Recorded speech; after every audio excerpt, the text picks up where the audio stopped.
And welcome to Pete Taylor Park. Jackson, Kenendy, Dima, Mixon here with the 4th Street Sports. Southern Miss earns their 10th straight opening game win.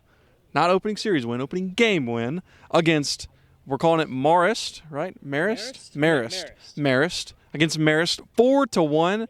Despite getting out-hit 7-2, Southern Miss scratches off a couple of runs due to some walks. And a nice triple by newcomer Ozzie Pratt. And I will tell you, he was just one happy man in that post-game press conference.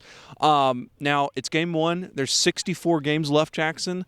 So anybody who's living here, I hope they're not panicking that there was only 2 hits. I'm definitely not. Everything is okay. It's game one. Little jitters. But all in all, I think a very positive takeaway from the game tonight. Absolutely. I mean, whenever you think about the first couple of series last year, up until about mid-March, Tanner Hall wasn't at his full potential. The best performances were coming from Nico Mazza and Matt Adams. This first game, at least, your Friday night ace, Nico Mazza, was locked in. He was electric. 8 strikeouts to no walks, which is just incredible. I cannot speak enough how impressive Nico Mazza was today. And although the bats did not get as hot as we may have wanted it to be, if you're a big offensive fan or if you're just a fan of Southern Miss and you like to watch blowouts, there was a lot of encouragement to see. These guys out here have not played an inning of collegiate baseball together. Yeah. They've never done that. Some of these guys, like Lawson Odom, who had a fantastic game in my opinion, aside from one error, this was his first ever collegiate appearance, period. You know, these guys, it's going to take some growing. But you can very, very clearly see the amount of potential. I think this roster and I think this performance game one kind of solidifies our predictions a little bit, just because of the fact that, like, you can see. You can see exactly where it was. Defensively, this team was electric. They were incredible defensively. I was thoroughly impressed the entire way through, from all the way down the starting lineup. Everybody did incredibly well. And offensively, obviously there's a lot to be desired, but take away a couple good defensive plays from Marist, the score would have been 10-1.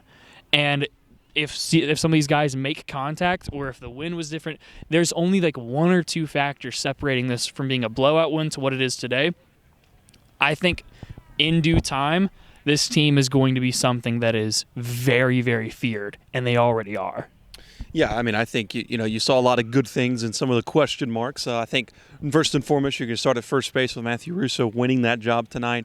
Obviously, Ostrander said after in the post-game presser that still a position that could be won by another person, but Matthew Russo won that job, and I think he did well today. There was 1 error in the game, and it was a tough throw from shortstop to first, and looked like Ozzie Pratt kind of skipped it on the ground, and he even told us that the ball is kind of skipping in odd directions just because of the weather and stuff like that. So you kind of like, oh, that's first game stuff. I mean, there wasn't anything glaring. I think last year, it's kind of the same thing. Not the best night from the offense, because I think they had like 15 strikeouts or something last year against Liberty in game 1. But tonight, I mean, 6 strikeouts, and all of those were from a couple from the freshmen, Oldham and Gillespie. I mean, but none from, I think, your veteran presence in Pato and Wilkes and Monaster, while they didn't really,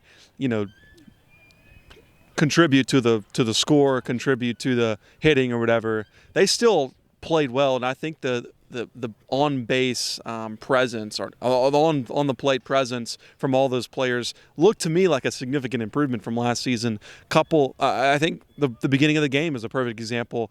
Carson Pato goes down 0-2. I mean, like almost instantly, swinging at pitches outside the zone. He hangs in there and he gets the count to 3-2 and earns a walk. And I think that's what you want to see. That's something you see in March or April in that veteran plate presence. That just shows just how veteran those 3 guys are and how vital they are to getting on base for these younger guys to kind of get some feel in that as well. Nico Mazza tonight, like Jackson said, 5 innings pitched, 5.5, just 4 hits, 8 strikeouts, 85 total pitches. I believe 57 of those were strikes. So very positive day for him. It looked kind of like in midseason form almost. I mean, obviously it's the first game, so they're not going to pitch him that much. But to get to the 6th inning and just to throw 2 pitchers, and anytime you only get 2 hits and win the baseball game, you're going to take it. So not the perfect night for Southern Miss baseball, but I think it's like, you expect them to win. I don't think there was a point in this game where I thought they were going to lose.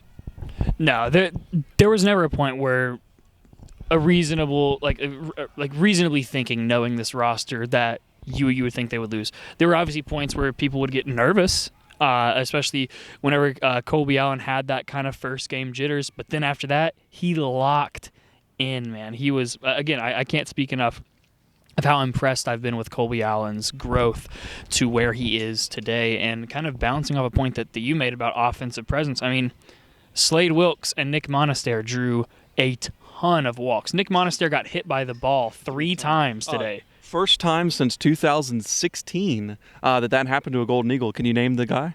No. Tim Lynch. Of course it's a Lynch. Of course it's a Lynch. And speaking of Lynches, Danny Lynch, I was in the camera well, right behind the camera. And man, Danny Lynch, seeing him still in a dugout, I know that we're objective journalists, brought a big smile to my face, man. It was incredible. But going back to your point about the hitting, Nick Monaster hit 3 times. Slade Wilkes walked multiple times. Carson Paetow, RBI sac fly. Yeah. Yep. He...